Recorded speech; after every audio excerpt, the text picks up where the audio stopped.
Tom Brady, 7-time Super Bowl champion, and the guy who taught Gronk how to read. 6 weeks ago, Brady retired from professional football, which was a huge deal because Brady is arguably the greatest quarterback of all time, okay? He's played for 22 seasons, and he's been going to Super Bowl so long, his first halftime show was a bunch of Gregorian monks chanting. So yeah, it was big news when Tom Brady retired. But you know what's even bigger news than retiring? Unretiring. Let's move now to a headline that everybody's talking about this morning, a surprise twist in the retirement of Tom Brady. Yeah, it turns out it wasn't much of a retirement after all. The NFL great announcing he is going to be back with his Tampa Bay Buccaneers for the 2022 season, citing, quote, unfinished business. In his announcement on social media, he says this: "These past 2 months, I've realized my place is still on the field and not in the stands. That time will come, but it's not now." Yes, Tom Brady is back in the NFL. Oh, I love this so much. I love it so much because he is the most loved and the most hated athlete in the game. I love this guy. He's the main character. What's the NFL without Tom Brady, huh? Him leaving the NFL is like when Charlie Sheen left 2.5 Men. Yeah, there were still 2.5 Men, but which men? Not men we cared about. Where's the cocaine? Step it up, little kid. And I get why Brady's back. First of all, have you seen the price of gas right now? This is not the time to quit your job. Also, some people are just not made for the retired life, especially Tom Brady. Think about it. For 22 years, he's had men the size of little trucks trying to tackle him. That's adrenaline. Yeah, can you imagine how boring his home life is right now? Even hiring his own commentators probably didn't help. Oh, Tom Brady, searching under the sink for the soap refill. Can he find it? He's got it! Tom Brady's got the soap! He needs to go back to football. So, of course, Tom Brady wasn't going to retire, man. He's the GOAT. His grip on the NFL is tighter than whoever braided Drake's hair. Yeah, you want to talk about a GOAT? That person's a GOAT. How the hell did you turn Drake's short hair into braids? That's witchcraft. That's how. So, with this move, Tom Brady has officially confirmed himself as the greatest of all time. Because you see, this move right here is what all the greatest do. They retire, and then they come right back. Yeah, Michael Jordan did it. Jay-Z did it. And the greatest of all time, Jesus. Yeah, that guy retired from life for 3 days before he was like, nah, the game needs me. You know what my favorite part of this story actually is the night before Brady unretired, there was an auction for the football that Brady used to throw his final touchdown pass. And someone paid more than $500,000 for that ball. Yeah. I mean, if you ask me, I mean, this actually just makes the football cooler. You know, because if I was at somebody's house and they were like, yo, you want to see the football from Tom Brady's last touchdown throw? I'd be like, yeah, maybe, not really. But if they were like, hey, you want to see one of the worst purchases ever? I'd be like, hell yeah. Wait, you that dumbass? You paid? You thought it was his last throw? You idiot. You dumbass. Oh, man. Oh, Costa, what do you think about this story, man?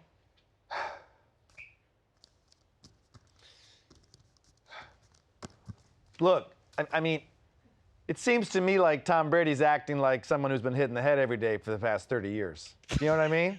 I mean, I feel bad for his kids. You know, they finally get dad back in the house, and after a month, he's like, I'll do anything. You know, I'll do anything to get back to work. I think what he realized, Trevor, is when you retire, you see and hear how much people really love and admire you. Yeah. And maybe that was something that compelled him to return. And you know, that you don't realize how much you're missed until you're gone. That's true. That's interesting. Yeah. And I think I'm gonna steal a chapter from Tom Brady's book, and I want to announce to you tonight and to the crew here that I'm retiring from the Daily Show. Okay. And now, like Tom Brady, I'll be paying attention to what you are saying about me once I'm gone. But I am retiring. Okay. This is my last performance on the Daily Show. And thank you, and feel free to share with others how you feel about me. And, you know, thanks a lot. So, thank you, everybody. Thank you, guys. Thanks. Thanks, Trevor. I'm retiring. So this is it. I'm gone now. I'm retiring from the show. Not listening, but I am paying attention to what you're saying. All right, let's move on. From the greatest quarterback of all time to the greatest disease of all time, COVID-19. The virus that goes away, then comes back more times than an evil twin on a soap opera. More than 2 years into the pandemic, several countries in Asia and Europe are now facing record infection rates. And things have gotten especially bad in China, where the government has just imposed lockdowns on 51 million people. And for those watching from the United States, this is a real lockdown, all right, where you can't leave your house. Not an American lockdown where everything is open, but there are stickers on the floor that everyone ignores. And in most countries, including the US, things are going in the other direction. In fact, restrictions are being lifted so quickly that things are getting a little confusing, you know? Like, for example, okay, right here in New York City, Mayor Eric Adams has lifted the rule that you have to be vaccinated to attend indoor events, okay? That's gone. But there is still a rule that you have to be vaccinated to go to your workplace. So if someone's job is at an indoor event, they can't go to work, but they can show up to work to watch their colleagues do their thing. Yeah, which is exactly what happened this weekend. A big matchup at Barclays Center with the Nets taking on the Knicks, but Kyrie Irving, who's ineligible to play in the city for failing to comply with the vaccine mandate for city workers, he might have stolen the show. He attended the game as a fan and watched his Nets win from the sidelines. He paid for a ticket, just like a regular person. Yeah, guys, I don't care, like, how COVID compliant you are. Shit like this makes zero sense. Can we agree on that? Can we agree? What? So Kyrie can go inside, not wear a mask, even hug a teammate, but he cannot play. I don't get it. Why? Does the ball have a weak immune system? What's going on?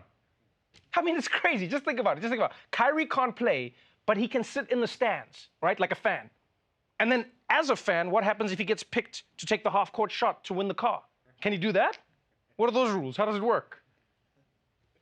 And you know the funny thing about Kyrie being in the stands is that this is the one time a fan is screaming at the team that he could play better than them, and he actually could. They probably looked over like, who's saying that shit? Oh, yeah, my bad. I actually wonder if Kyrie's the only person that this has happened to. Like, are there other people who can't work because of vaccine mandates, but then they still show up to the office to cheer on their coworkers? You're killing it, Steve! You're killing it! Send that report, baby! You got this! Oh shit, did you just click reply all? Oh man, you're so screwed! Boo! Take him off! Take him off! All right, let's move on to some entertainment news. Awards season is now in full swing, and every event brings so much to look forward to. Who's gonna take home the big prize? Who's gonna win the red carpets? Will this finally be the year they use an EDM song for the in memoriam? All these people died. They're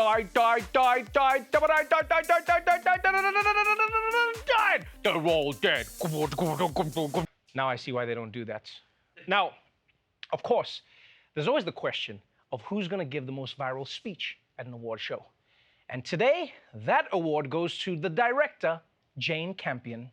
The Critics' Choice Awards last night. The Netflix film, The Power of the Dog, getting plenty of momentum, heading into the Oscars, walking away with the award for Best Film. Director Jane Campion taking home the Best Director award. While on stage, she made this comment about Serena and Venus Williams that has people talking. Give my love out to my fellow, the guys.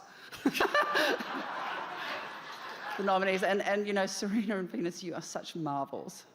However, you do not play against the guys. Like I have to.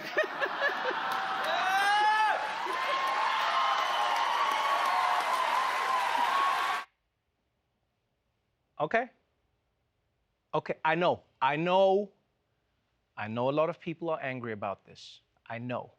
But honestly, I can see both sides.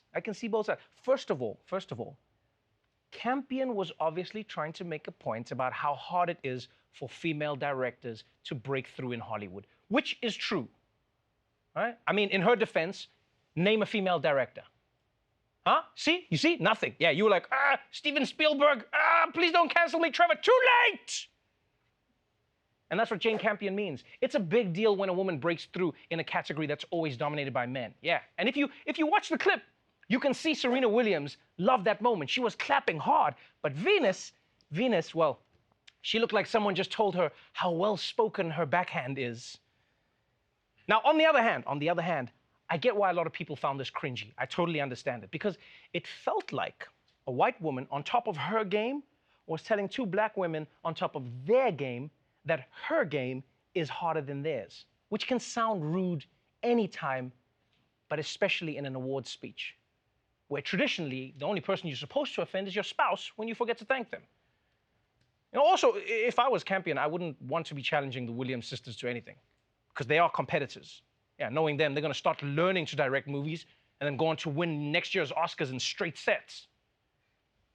And because of the backlash, Jane Campion apologized today because obviously she felt bad, right? She wasn't trying to hurt anybody. If I'm honest, I don't think she meant anything nefarious. She was trying to tell a joke. It landed weird.